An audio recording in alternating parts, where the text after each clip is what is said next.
प्रिय बंधूंनो आणि बहिणींनो, आपल्या प्रभू येशू ख्रिस्तामध्ये तुम्हा सर्वांना कृपा व शांती असो. आपल्या तारणारा येशू हा मसीहाच्या पवित्र व सामर्थ्यवान नावात मी तुम्हा सर्वांना अभिवादन करतो. आज आपण देवाच्या जिवंत वचनाकडे वळत आहोत. स्तोत्र 23, विशेषात पहिली व दुसरी वचन. चला आपण आपल्या हृदयांना देवाच्या उपस्थित नम्र करूया. प्रारंभिक प्रार्थना.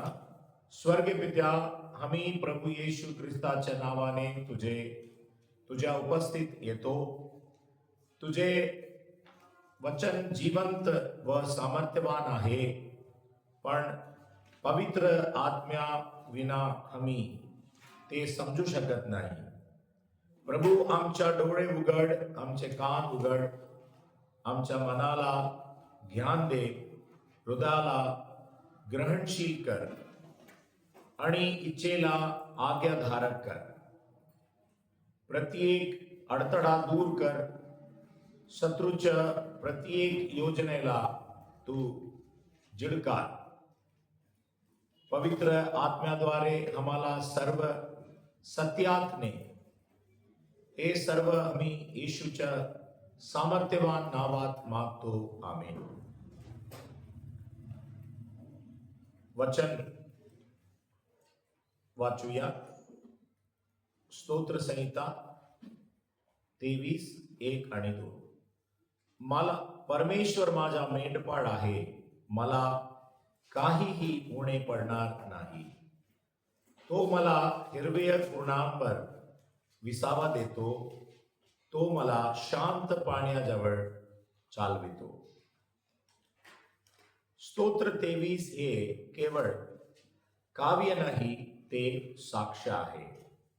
दाऊद तत्वज्ञान मांडत नाही, तो अनुभव सांगतो. तो असे म्हणत नाही, परमेश्वर मेंढपाळ आहे. तो घोषित करतो, परमेश्वर माझा मेंढपाळ आहे. हे स्तोत्र धर्माचे नाही, तर नाते संबंधाचे स्तोत्र आहे. दावीद स्वतः यहूदामधील मेंढपाळ होता.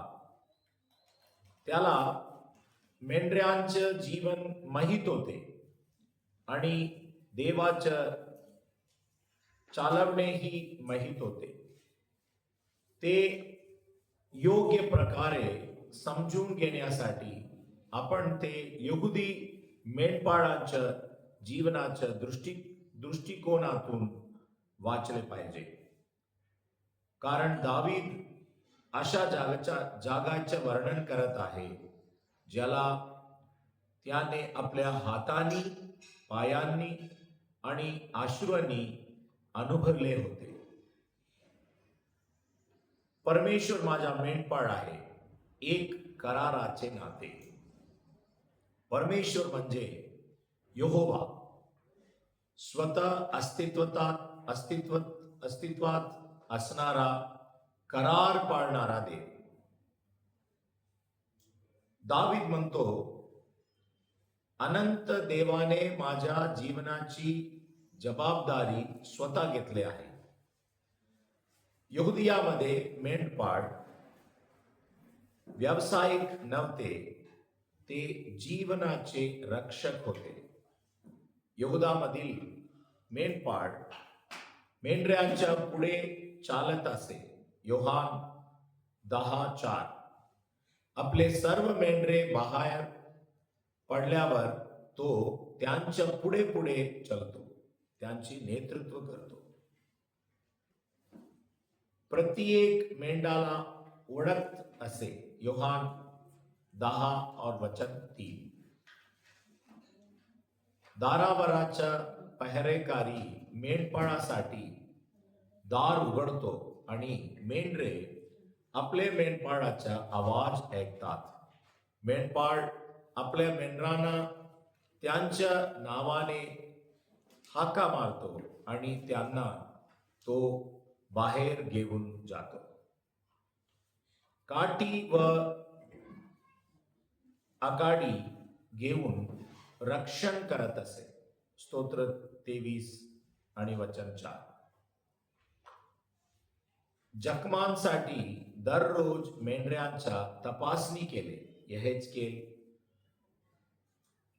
34 आणि वचन 4.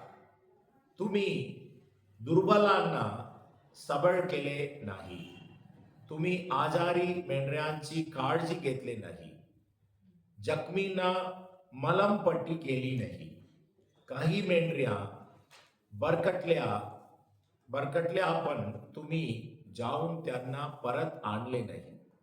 तुम्ही त्यांना शोधायला गेला नाही. तुम्ही फारच दुष्ट आणि निष्ठुर होता आणि मेंढऱ्यांनाही तुम्ही दुष्टपणाने व निष्ठुरतेनेच वागविण्याचा प्रयत्न केला.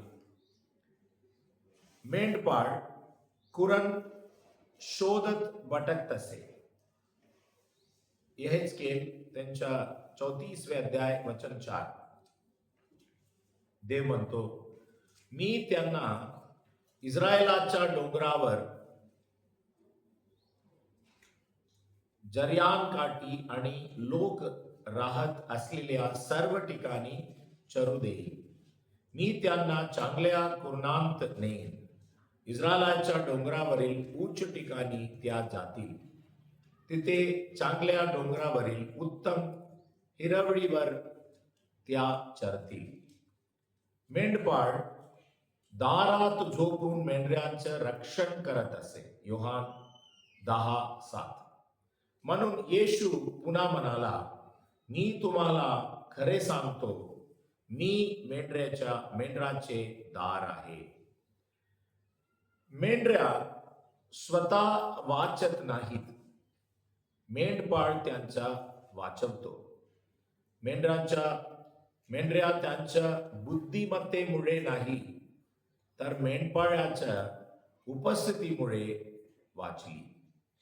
त्यामुळे जेव्हा दावीद म्हणतो, परमेश्वर माझा मेंढपाळ आहे, तेव्हा तो हे घोषित करत असतो की मी माझ्या जीवनाचा मालक नाही. मी स्वतःच्या इच्छेनुसार चालणारा नाही. मी देवाचे आहे. येशूने हे वचन पूर्ण केले जेव्हा तो म्हणाला, मी चांगला मेंढपाळ आहे. योहान 10:11. ख्रिस्ती जीवन तेव्हाच सुरू होते जेव्हा आपण स्वतःचे मेंढपाळ होणे थांबवतो. Christianity begins when a person stops being his own shepherd. दुसरा, मला काही उणे पडणार नाही, खरी उणीव संपते. याचा अर्थ समस्या नसतील असा नाही. दावीद गुहात राहिला, उपाशी राहिला. तो शौलापासून पळून गेला. त्याने भूक अनुभवली होती. पण तो म्हणतो, देवाला जे आवश्यक वाटते त्यात मला कधीही उणीव राहणार नाही. एक यहुदी मेंढपाळाच्या जबाबदारी खालीलप्रमाणे होते. अन्नासाठी, पाण्यासाठी, संरक्षणासाठी, उपचारासाठी, मार्गदर्शनासाठी, बचावासाठी, जगण्यासाठी. म्हणून दावीद विश्वासाने म्हणतो, मला उणे पडणार नाही. म्हणून मला कशाची उणीव भासणार नाही. याचा अर्थ असा आहे, माझा मेंढपाळ आवश्यक असलेल्या गोष्टींकडे कधीही दुर्लक्ष करणार नाही. My shepherd will never neglect what is necessary. पवित्र शास्त्र याची पुष्टी करते. स्तोत्र संहिता 34:10, मत्ते 6:33, फिलिपे 4:19. सर्व इच्छा पूर्ण होत नाहीत, पण सर्व दैवीय उद्देश पूर्ण होतात. Not all desires are met, but all divine purposes are supplied. सर्व इच्छा पूर्ण होत नाहीत, पण सर्व दैवीय उद्देश पूर्ण होतात. उदाहरण, मुलाकडे दुकान नसते पण घर असते. देव मेंढपाळ झाला की घर मिळते. तिसरा, तो मला विसावा देतो, विश्रांती देणारा देव. मेंढऱ्या तेव्हाच झोपतात जेव्हा धोका नसतो, भूक नसते, त्रास नसतो, भीती नसते. मेंढपाळ आधी काम करतो, मग मेंढऱ्या विश्वातात. त्यांनी पहारा दिला, धोके दूर केले, मेंढऱ्यांना चरायला नेले, आक्रमक प्राण्यांना वेगळे केले, सुरक्षित सावलीच्या जागा निवडले. तेव्हाच मेंढऱ्या खाली बसू शकल्या. देवाही तसंच करतो. मत्तई 11:28, जे थकलेले व ओझ्याने लादलेले असे सर्व तुम्ही माझ्याकडे या आणि मी तुम्हाला विश्रांती देईन. कधी कधी देव शांतीद्वारे विश्रांती देतो. कधी कधी तो अशक्तपणाद्वारे विश्रांती देतो. कधी कधी तो दरवाजे बंद करून आपल्याला झोपल्याला लावतो. उदाहरण, आई जशी थकलेला बाळाला झोपवते तसे देव आपल्याला थांबवतो, कारण विश्रांती उपचार आहे. चौथा, हिरवी कुरणे. खरा यहुदी अर्थ. हिब्रू शब्द आहे कवड्या गवाती ठिकाणे, dwelling places of tender grass. यहुदामध्ये मोठे कुरणे नव्हती. खडकांमध्ये पावसानंतर उगवलेले गवत असायचे. मेंढपाळ शोधतो, मेंढऱ्या शोधू शकत नाहीत. याचा अर्थ आहे, त्यामुळे हिरवीगार कुरणे म्हणजे चैनीची जागा नव्हे. त्याचा अर्थ काळजीपूर्वक शोधलेले उपजीविकेचे सोयी असा होतो. यहुद्यांच्या दृष्टिकोनातून हिरवीगार कुरणे याच्या प्रतीक होते. तोराच्या पोषक, अनुवाद 8:3, कराराच्या काळजी, इर्मिया 31:12, आध्यात्मिक समाधान. येशूने घोषित केले, मीच ती जीवनाची भाकर आहे, योहान 6:35. उदाहरण, वर्षातून एक मेजवानी नाही, रोजची भाकर. साठवलेला चारा नाही, तर ताजे खाद्य. पाचवा, शांत पाणी, विश्रांतीची पाणी. हिब्रूमध्ये शांतीचे पाणी, वॉटर्स ऑफ रेस्ट. यहुदामध्ये नद्या धोकादायक असतात. मेंढऱ्या वेगवान पाण्याला घाबरतात. त्यामुळे मेंढपाळांनी हौद खणले, ओढ्यांवर बंधारे बांधले, झरण्याचे वाट पाहिले, सकाळी लवकर किंवा संध्याकाळी मेंढऱ्यांना चरायला नेले. शांत पाणी हे तयार केलेले पाणी होते. यहुदी समजुतीनुसार ते खालील गोष्टीचे प्रतीक होते: देवाबरोबर शांती, आत्म्याचे जीवन, तारणाचा ताजेपण. येशूने हे पूर्ण केले. सणाचे शेवटाचे दिवस आला. तो फार महत्वाचा दिवस होता. त्या दिवशी उभे राहून येशू मोठ्याने म्हणाला, ज्याला तहान लागली असेल त्याने माझ्याकडे यावे आणि प्यावे. उदाहरण, वादळाचं पाणी नाही, वीराची पाणी, गोंगाट नहीं, शांति. अंत में स्तोत्र 23:1-2 आपल्याला शिकवते, देव आपला मेंढपाळ आहे. दुसरा, देव आपला पुरवठादार आहे.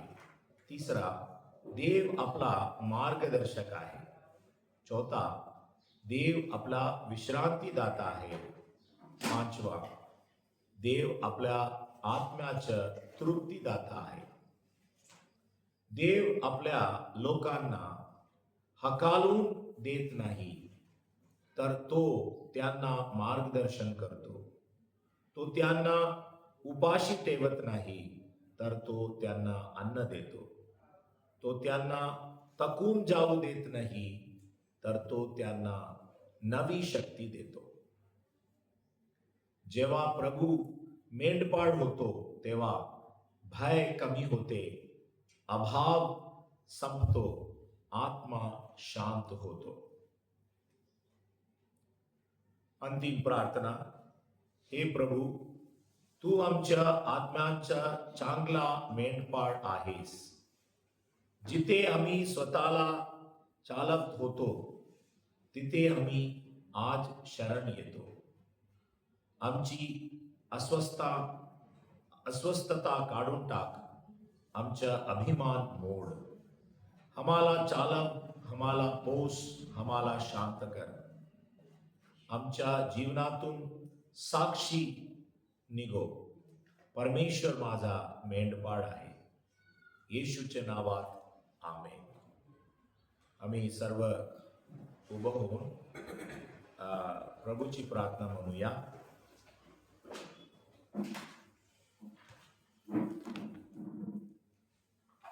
सुरू करा.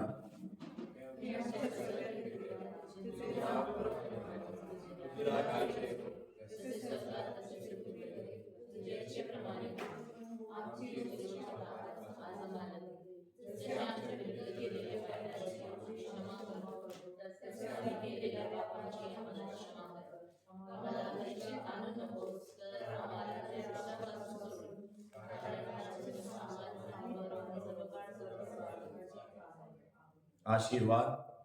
ख्रिस्त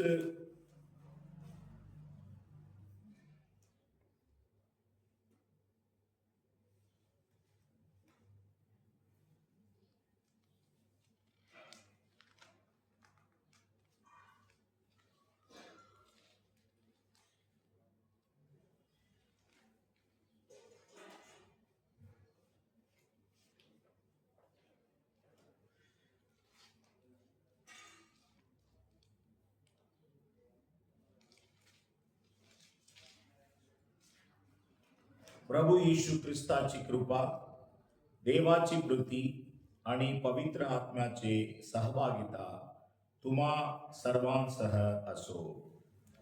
सर्वांना सलाम.